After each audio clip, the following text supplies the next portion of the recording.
Hi, Rich Campanella at the Hoboken International Film Festival with one of my favorite stars, Joyce DeWitt. Oh, honey, thank you.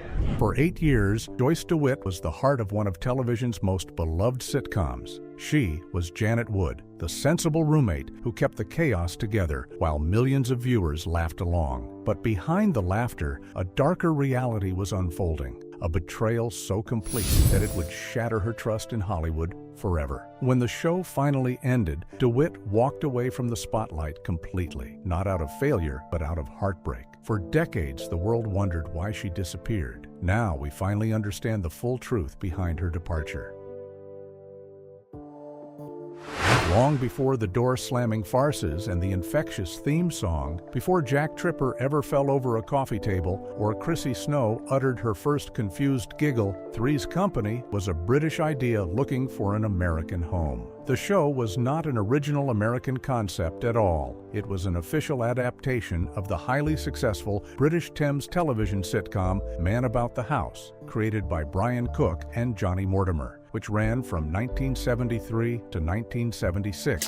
The premise was simple but daring. Two single women sharing an apartment with a single man, navigating the complications of platonic cohabitation. It was a concept that had worked brilliantly in Britain, but American television executives were skeptical. They worried that audiences in the United States were not ready for such a risque show. American producers Ted Bergman and Don Taffner acquired the rights to the British format and began pitching the concept to U.S. networks. But ABC executives were deeply concerned about violating the era's strict television broadcast standards regarding living arrangements. The idea of a man living with two women, even platonically, was considered scandalous and potentially offensive to conservative audiences. To make the concept acceptable for American television, the producers had to find a clever workaround. They introduced the idea that Jack would pretend to be queer to placate the landlords, the Ropers. This ruse allowed the show to explore the complications of cohabitation while navigating the strict censorship of the time. It was a clever solution that would become one of the show's defining comedic mechanics. The road to broadcast was paved with failure. Production required 3 distinct pilot recordings before finding the correct creative chemistry. The first unaired pilot, shot in early 1976, was written by Larry Gelbart of MASH fame and set in North Hollywood. It starred John Ritter as David Bell, an aspiring filmmaker rather than a chef, alongside Valerie Curtin as Jenny and Suzanne Zener as Samantha. This pilot was far racier than the final version, with jokes that pushed the boundaries of what network censors would allow. But ABC executives disliked the creative tone and chemistry, scrapping the script entirely and firing Curtin and Zener. The show was back to square one. The second pilot brought significant changes. Producers hired Don Nichol, Michael Ross, and Bernie West, alumni writers from All in the Family, to rewrite the show and align it more closely with the British source material. The character names shifted. David Bell became Jack Tripper, and Joyce DeWitt successfully auditioned and was cast as the practical, grounded roommate Janet Wood. The role of the blonde roommate was still in flux. Denise Gallick was cast as Chrissy, but was fired just days before taping because ABC executive Fred Silverman felt she lacked the specific comedic timing needed. Silverman then scrambled to find a replacement. He later recalled that he gathered all the audition tapes they had received and fast-forwarded through them. When he spotted Suzanne Summers, he stopped the tape immediately. He recognized her from an appearance on The Tonight Show and was impressed by what he saw. She was brought in that very day, put on the set the next morning, and the chemistry finally clicked. The third pilot finally hit the mark. It premiered on ABC as a mid-season replacement on March 15, 1977, with an initial run of only 6 episodes. The series pulled a massive 28.3 rating during its short spring run, an unheard-of feat for a new show, and it captured a permanent spot in the Nielsen Top 10 rankings. By the 1979 to 80 season, Three's Company had shot past both of its lead-ins to become the highest-rated television comedy in America. It revolutionized the staging of network farce, executing rapid-fire door-slamming routines and complex physical gags on a traditional 3-camera sitcom stage layout. But behind the laughter and the ratings, tensions were already brewing. The show that had made Joyce DeWitt a star would also become the source of her deepest professional heartbreak. The same chemistry that had made the show a success was about to be shattered by egos, contract disputes, and a betrayal that would leave DeWitt walking off the set in disgust. The laughter that filled the soundstage of Three's Company was the product of relentless labor, creative exhaustion, and constant battles with network censors. Behind the scenes was a production machine that operated under immense pressure. The writers, cast, and crew worked tirelessly to maintain the show's signature formula, but the strain of producing week after week took a toll on everyone involved. What audiences saw as effortless comedy was actually the result of grueling hours, creative compromises, and a constant struggle to keep the show fresh without violating the strict broadcast standards of the era. The show relied exclusively on a rigid comedic blueprint that had proven successful but was increasingly difficult to sustain. The formula was simple but effective. One character would overhear a fraction of a conversation, completely misinterpret it, and cause a massive web of lies that would unravel by the end of the episode. This structure worked brilliantly for the first few seasons, but maintaining it across more than 170 episodes proved nearly impossible. Writers publicly complained about the extreme difficulty of keeping the formula fresh without repeating the same baseline misunderstandings. The show's success was built on a gimmick, and the gimmick was wearing thin. Every week, the writers faced the daunting challenge of finding new ways to create the same comedic chaos without repeating themselves. The pressure was immense, and the creative burnout was inevitable. The creative burnout was compounded by the constant interference of network censors. ABC's Standards and Practices Department monitored the script drafts weekly, ensuring that the show's racy premise did not violate broadcast standards. The network was particularly vigilant about the show's innuendo, which was a central element of its comedy. They actively banned specific double entendres, mandated the exact length of outfits worn by the female cast, and carefully regulated any direct, intimate jokes. The show was constantly walking a tightrope between pushing boundaries and staying within the limits of what was acceptable for the era. The irony was that the show's central premise, a man living platonically with two women, was itself considered risque. Yet the network was determined to sanitize it as much as possible. The censors even went so far as to measure the hemlines of the female cast members' costumes, ensuring that they were not too revealing. The constant scrutiny added another layer of stress to an already demanding production. The cast rotations added another layer of instability. In 1979, riding high on the show's massive success, ABC executives formally spun off Norman Fell and Audra Lindley into their own sitcom, The Ropers. The decision was driven by the network's desire to capitalize on the popularity of the characters, but it forced the parent show to permanently write out its core anchoring antagonists. The spin-off was a gamble that did not pay off. Fell had signed on to the original show under the strict condition that his contract guaranteed a return to the main show if the spin-off failed. When The Ropers was canceled due to low ratings after just one season, Fell demanded his contractually guaranteed slot back on Three's Company. Producers refused to disrupt the new dynamic, sparking a lasting legal and professional bitterness with Fell. He would never forgive the producers for reneging on their promise, and the betrayal left a sour taste that lingered for years. To fill the massive comedic vacuum left by Fell, producers hired legendary physical comedian Don Knotts to play the new eccentric landlord, Ralph Furley, in Season 4. Knotts, best known for his role as Barney Fife on The Andy Griffith Show, brought a new energy to the show. His physical comedy and distinctive voice were a welcome addition, but his presence could not fully compensate for the loss of the Ropers. The dynamic of the series shifted in ways that were not always welcome. The show was no longer the same, and the chemistry that had made it a success was beginning to fray. The instability extended to the female cast. Following cast departures, writers were thrown into a state of structural panic. They had to completely redraft scripts to introduce Jenna Lee Harrison as the clumsy cousin, Cindy Snow. Harrison's character was intended as a temporary patch, but she failed to resonate with audiences. The character lacked the charm and comedic timing of her predecessor, and the show's ratings began to slip. Harrison lasted only one season before being replaced by Priscilla Barnes in season 6, who played nurse Terry Alden. Barnes openly described her time on the show as a highly professional but cold, high-anxiety environment due to the rigid production demands. She later reflected that she was caught in the middle of a feud that had nothing to do with her.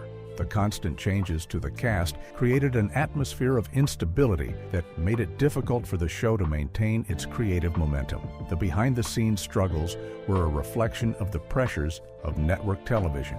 The show that brought so much joy to audiences was the product of constant conflict, creative compromise, and personal battles. And at the center of it all was a cast that was slowly being torn apart by egos, money, and the relentless demands of fame.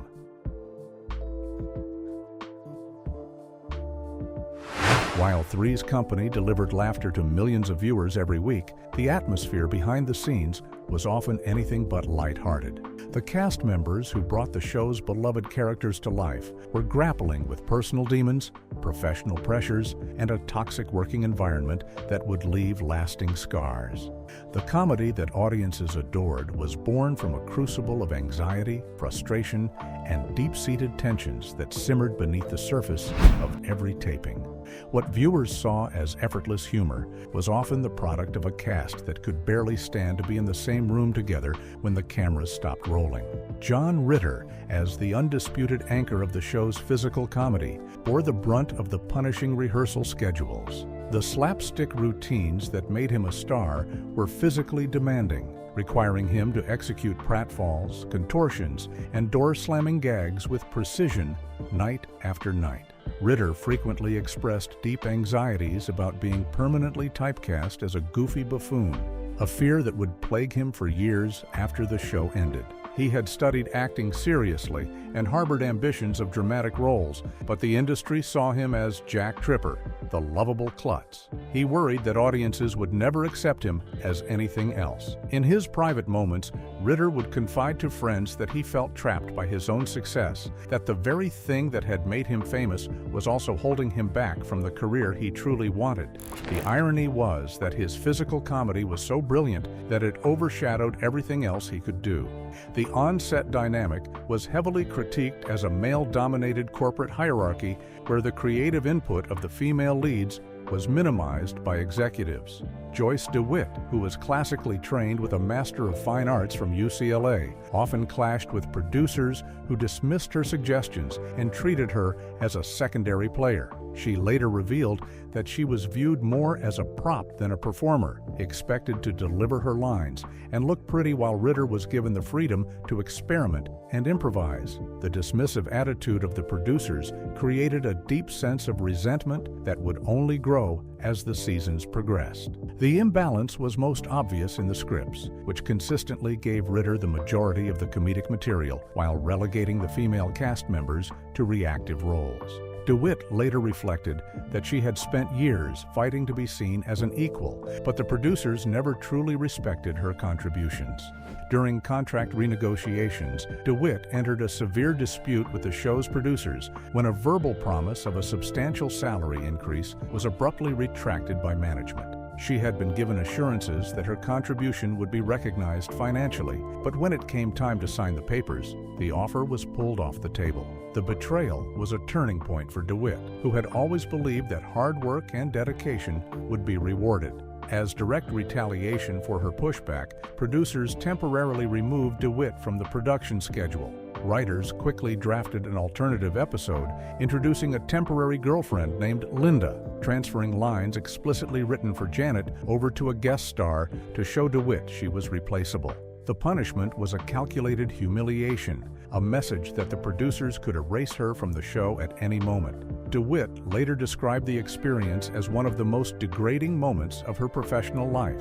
The central apartment set became emotionally fractured following major contract disputes. Cast members routinely refused to speak to each other between takes, breaking the silence only when the cameras were actively rolling to deliver their lines. The camaraderie that had once defined the production had been replaced by a cold, professional distance. tensions were so high that even small interactions became fraught with meaning. Ritter, who was caught in the middle, later described the atmosphere as tense and uncomfortable, adding that it was difficult to maintain the on-screen chemistry when there was so much animosity off-screen. The laughter that audiences heard was a performance in every sense of the word. The cast was acting not just for the cameras, but also for each other. The sudden astronomical rise of the show turned the cast into prime targets for predatory paparazzi. The relentless press coverage of their personal relationships, weight, and private lives drove a deep wedge of paranoia through the entire ensemble. Every date was scrutinized, every pound gained or lost was documented, and every private moment was in danger of becoming front-page news. The constant scrutiny made it impossible for the cast to trust anyone, and the paranoia they developed only deepened the divisions that were already forming. For DeWitt, the invasion of privacy was particularly difficult. She was a private person who had never sought fame for its own sake, and the relentless attention left her feeling violated and exposed. She later admitted that the constant pressure of being in the public eye contributed to her decision to leave Hollywood entirely. The weight of the personal struggles, the professional disrespect, and the constant surveillance created an environment where trust was impossible. The cast that had once been a family was now a collection of strangers, bound together only by the demands of the show. The fractures that had been forming for years were about to deepen, and the fallout would change everything.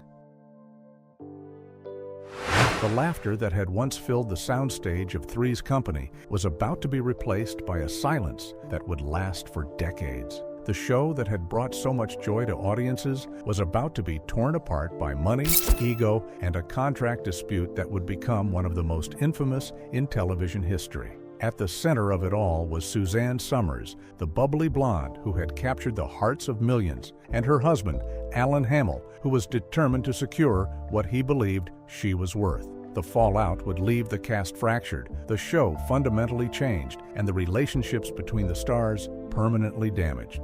What had once been a family was now a battlefield, and the wounds would take decades to heal. Going into season 5, the pay disparity between the cast members was stark. Somers was being paid $30,000 per episode, while John Ritter was pulling in $150,000 as the top-billed lead. The gap was significant, and Somers and Hamel believed it was unjust. They argued that Somers was just as essential to the show's success as Ritter, and that her salary should reflect her contribution.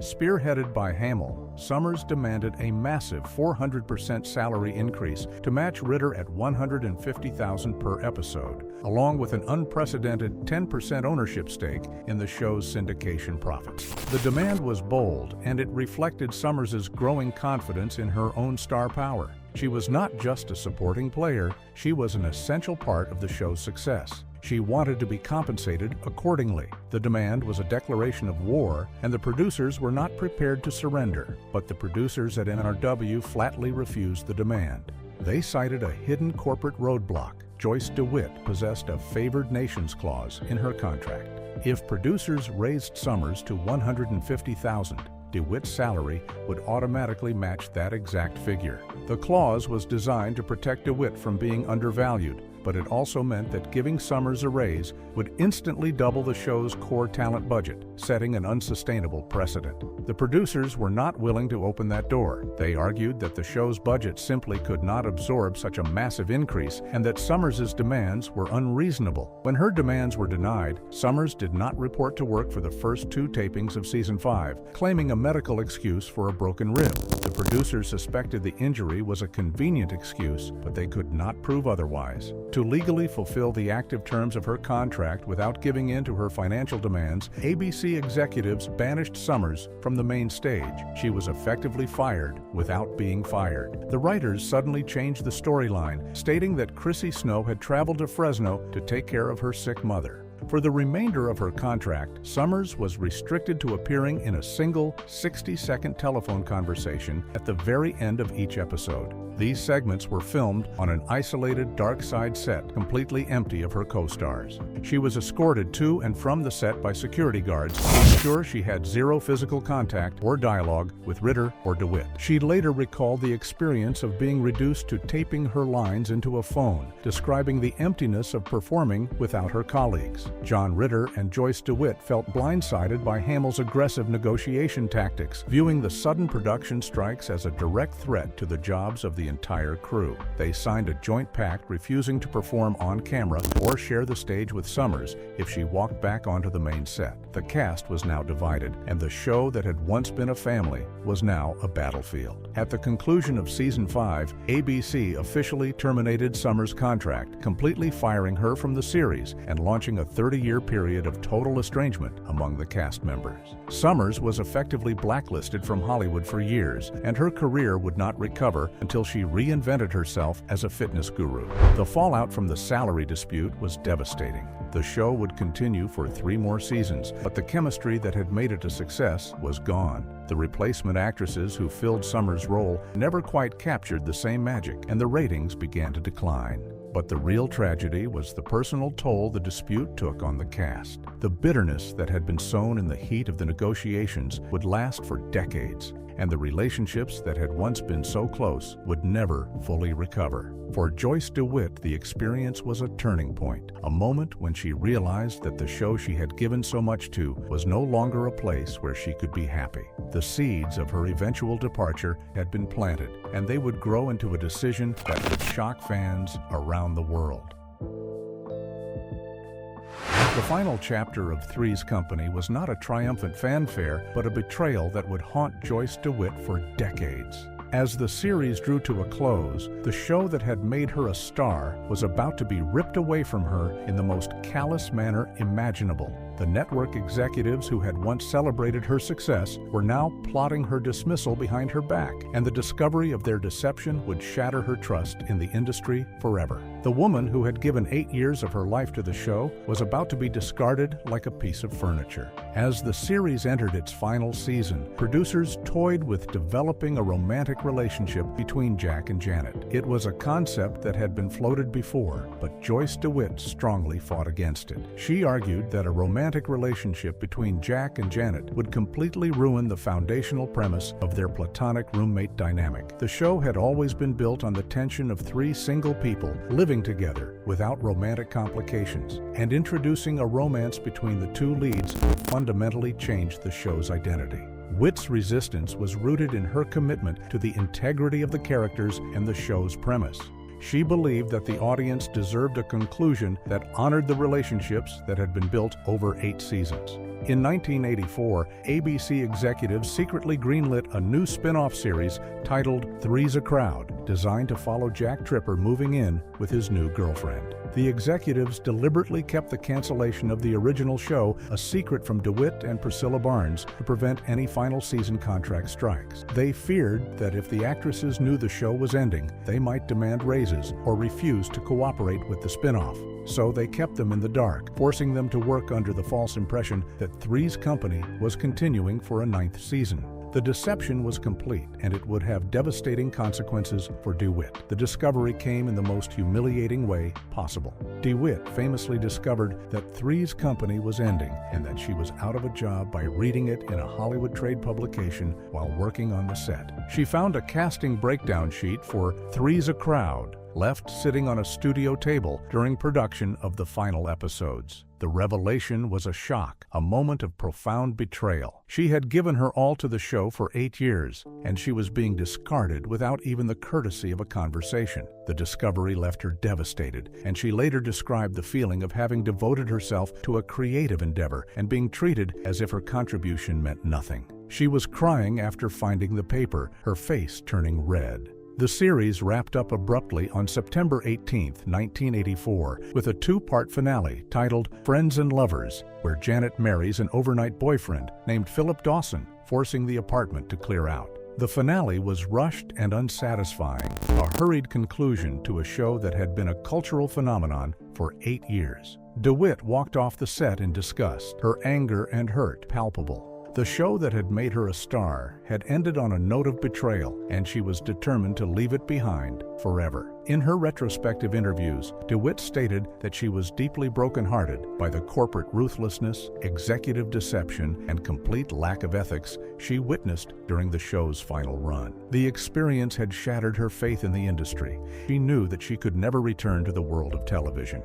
Holding a Master of Fine Arts from UCLA, DeWitt viewed acting as a collaborative craft. She publicly stated that she lacked a cutthroat business head and found the superficial, hyper-capitalist machine of Hollywood fame toxic to her well-being. She had come to Hollywood to be an actress, not a corporate pawn, and the experience had left her disillusioned and broken. Rather than capitalizing on her massive TV fame to secure another network sitcom, DeWitt made a conscious decision to walk away from Hollywood entirely. She packed up her life and went on a multi-year global spiritual travel sabbatical, completely vanishing from public life. She later moved to Santa Fe, New Mexico, seeking a quiet life far from the cameras and the corporate pressures that had broken her spirit. The woman who had once been one of the most recognizable faces on television had disappeared, leaving behind a legacy that was as complicated as it was beloved. The years that followed saw the cast members go their separate ways. John Ritter remained a constant presence in Hollywood, headlining the sitcom Hearts of Fire, voicing Clifford the Big Red Dog, and starring in the hit comedy 8 Simple Rules for Dating My Teenage Daughter until his tragic death from an aortic dissection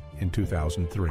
Suzanne Somers pivoted away from acting to become a massive infomercial mogul, generating hundreds of millions of dollars as the face of the ThighMaster fitness product. She later became a best-selling author on alternative health and wellness. When DeWitt slowly returned to acting in 1991, she intentionally bypassed Hollywood television studios. She spent the next several decades working as a respected regional theater actress, starring in stage productions like Noises Off and Miss Abigail's Guide to Dating, Mating, and Marriage. The emotional reconciliations that followed were a testament to the power of forgiveness. Shortly before his unexpected death in 2003, John Ritter personally called Suzanne Somers to reconcile, settling their old contract disputes and planning a joint project together. The definitive healing of the Three's Company rift occurred in February 2012 when Joyce DeWitt appeared as a special guest on Suzanne Somers' web talk show, Breaking Through. In their first direct conversation in 31 years, the two women explicitly verified that their decades-long estrangement was engineered entirely by network executives playing them against one another. They formally apologized to one another,